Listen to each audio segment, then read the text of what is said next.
But did you guys know that Gen Alpha can't read? I was talking to one of our church kids and he very boldly told me, yeah, I don't know how to read and neither does anybody in my class. The kids can't read, write, or remember anything or use their imaginations, and the teachers are wondering why. You're just letting your child play Roblox. I don't think Roblox is teaching your child how to read. Because I'm sitting there pleading with the parent, like, please take this seriously. You know, so-and-so isn't reading at the level that they should be, isn't writing at the level that they should be, is not being able to do calculations mathematically at the level that they should be. What kids do when they can't read. When kids struggle with reading, they usually don't say, I need help. Instead, they hide it out of shame. Teachers say students joke, avoid reading out loud, refuse to write essays, or just shut down completely. Let's look at what that actually looks like in classrooms. The kids can't read, write, or remember anything or use their imaginations, and the teachers are wondering why. Parents are confused with why our children are coming home with these crazy grades or not knowing how to do their homework, so then we can't help them because they don't know how to tell us what the hell they're doing in class. All across the country, we got teachers saying the same thing, that these kids are not in the level or on the level of the grade that they're in, that their handwriting is crazy, that they have zero retention and zero access to imagination. They will practice a subject or a skill the whole week, and then when it comes to testing, the children draw a blank. They don't know. They don't know what they're supposed to do. We were writing full-ass essays, the final draft and the rough draft in the same 45-minute time period, ready to turn in 3rd grade. We got high schoolers out here right now that can't write 5 paragraphs. And the teachers and parents alike want to know why. But I'm going to tell you something. It ain't the kids. It's the system. It's not just COVID. It's not just the phones and the tablets. It's not just the parents. It's not just the curriculum. It's all of it. Practice doesn't always mean mastery. If students are consistently given fill-in-the-blank assignments, guided notes, or sentence starters, they can perform well during practice. But when they're asked to write independently, they freeze. Writing essays builds thinking. If that disappears, reasoning weakens too. Let's look at some of the comments. I'm a mom of 4, 3 in elementary and 1 in middle school. I make them read books with more words than pictures.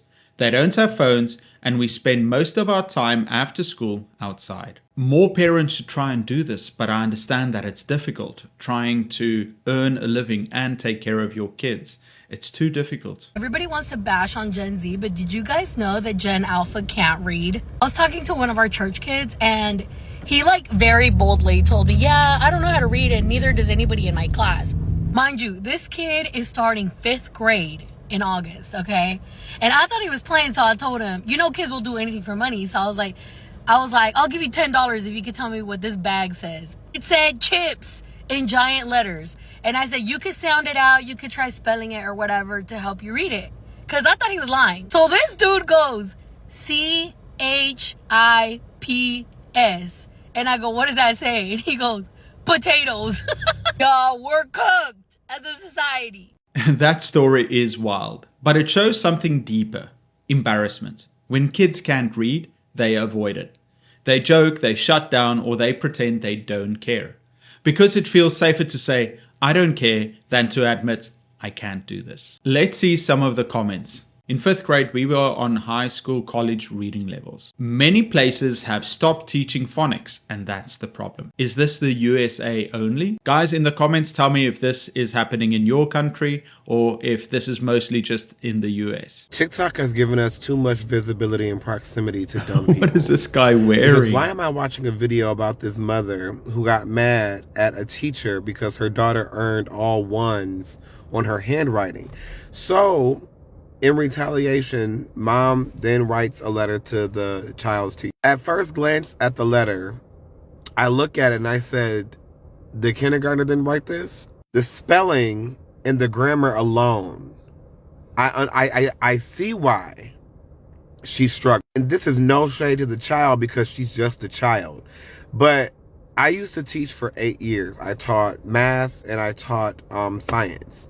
And I always taught primarily in elementary, where I had to continuously fight to help parents understand that you fighting me with the grade or consequence or whatever the child earned is not in benefit for the child like you think. See, most parents got all riled up because I would, write up a student because they had a poor behavior that day, or I wouldn't give the grade that the parent feels like the child deserved when the work is not giving. And honestly, if I'm being honest, like being real, I was being very, very reasonable and very nice on the grade that I did give. When I was teaching, I remember just thinking how much of a culture shock that was to me, because I was just like, back when I was like in elementary school, what the teacher said was pretty much like Bible.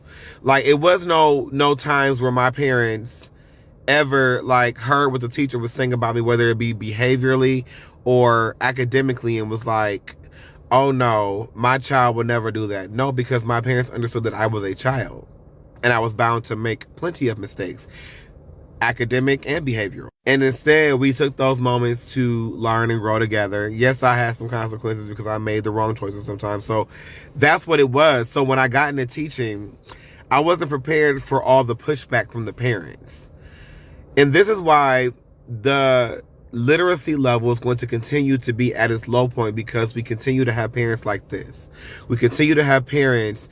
I always say, like, we should not have this much access to people who do not know how to think for themselves and think critically. And they're having babies.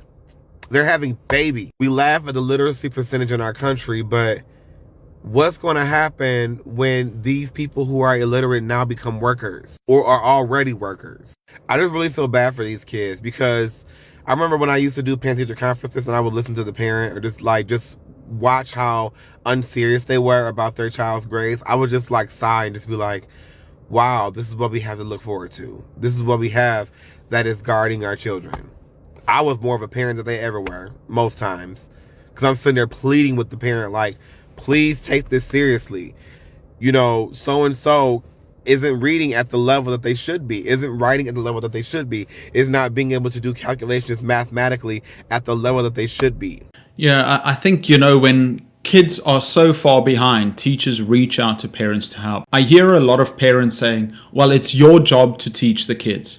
Well, yeah, we've got a classroom full of kids, and we're just telling you that your child has difficulty in this area. They need additional help, because as teachers we're limited in our time and our energy, and we have to focus on all these kids, and we can try and help where possible, but teaching one student all of that they're behind in will take up too much of our time. We don't get paid for that extra work.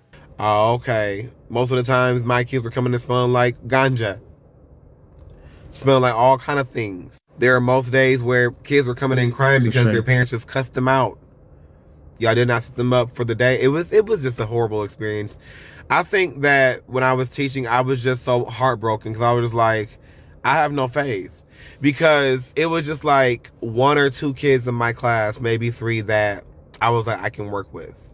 And then I always said, even if I did have those two or three in my class, if I took them into and I took them and put them into a school that was actually performing, the average, student was performing, they would blend right in. There was nothing special about them, because they were doing what they were supposed to do. And I had quickly realized that teaching had become this reward system for children and parents that were doing the bare fucking minimum, or doing what was actually required. If there are no consequences, if teachers are constantly undermined, if grades are always negotiable, academic standards slowly disappear. And the hardest part, the students who actually want to learn often suffer quietly. Let's look at some of the comments. The No Child Left Behind children are now parents, and they are leaving their own kids behind too. She started the letter with, hey, shake my head. What do you mean, hey? I just saw a TikTok of a set of parents going in for a parent-teacher conference, and come to find out that their child cannot read or is not reading on grade level. The child was 13. 13. Now, this is what I fear with our iPad kids. If they're just playing games and they're not doing any practice with vocabulary, phonics, and stuff like that, You're just letting your child play Roblox. I don't think Roblox is teaching your child how to read. I'm pretty sure Roblox is teaching them some other that they don't even need to know right now. Screen time isn't automatically evil, but passive scrolling doesn't build vocabulary, it doesn't build stamina, and it doesn't train attention. Reading requires focus, and focus is a muscle. If it's never trained, it slowly disappears. Let's look at some comments. They don't know because they aren't making them read at home. Teacher here, parents are not parenting. I've been told that I need to raise the student because I'm with them most of the day. Ma'am, I have my own kids to raise and I get paid less than a bartender. Make it make sense. The bigger question is how the system allowed this to happen in the first place. In the next video, we're going deeper into policies, promotion systems, and why students sometimes graduate without strong reading skills.